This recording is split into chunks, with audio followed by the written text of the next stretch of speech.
zaman dahulu tinggallah sebuah keluarga miskin di dekat pelabuhan. Keluarga ini memiliki seorang anak laki-laki bernama Malin Kundang. Malin Kundang anak yang rajin membantu pekerjaan ibunya.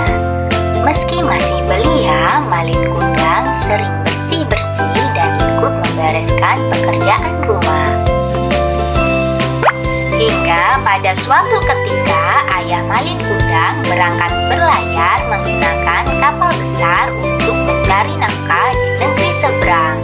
Namun hari itu menjadi hari terakhir kali Malin Kundang bisa menatap wajah ayahnya. Ayah Malin Kundang tidak pernah pulang. Kabarnya ia meninggal saat berlayar. Sejak saat itu Ibu Malin Kundang harus bekerja keras untuk mencukupi kebutuhan sehari-hari serta membesarkan Malin Kundang.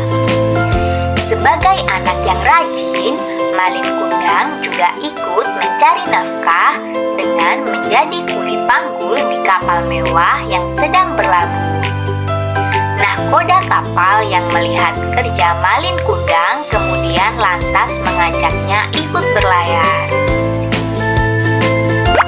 Setelah berpamitan kepada ibunya, Malin Kundang berangkat berlayar. Ibunya berpesan agar Malin Kundang bersikap baik kepada semua orang, rendah hati dan selalu ingat kepada Tuhan Yang Maha Esa. Tahun demi tahun berlalu, Malin Kundang tidak kunjung pulang.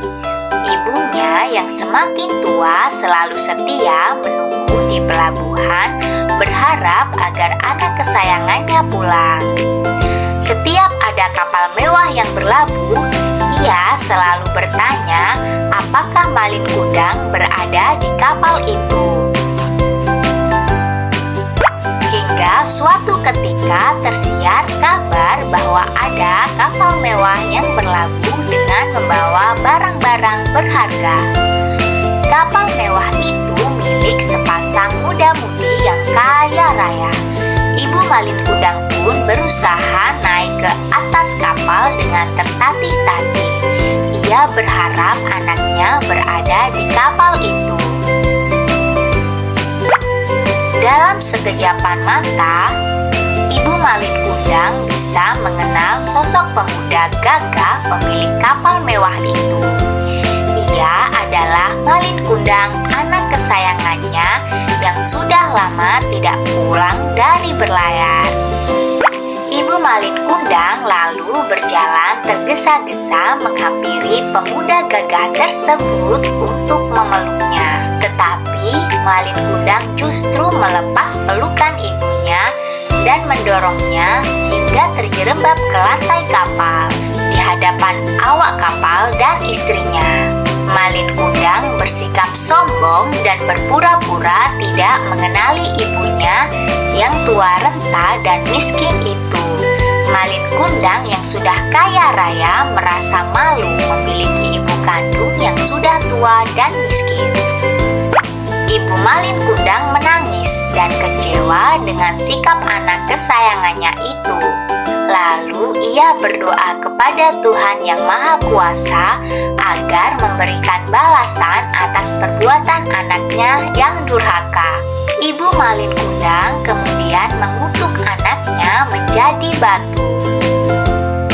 Malin Kundang bersama istri dan awak kapal mewah kemudian melanjutkan perjalanan meninggalkan pelabuhan, meninggalkan ibunya yang sudah tua di pelabuhan.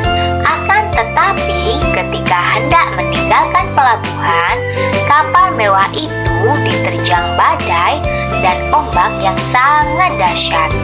Kapal pun hancur dan karam. Konon Malin Kundang pun berubah menjadi batu dalam posisi bersujud. Hikmah dari cerita ini adalah anak yang durhaka kepada orang tua akan celaka hidupnya. Patuhilah nasihat orang tua dan janganlah bersikap sombong kepada orang tua meski sudah menjadi orang yang sukses dan bergelimang harta.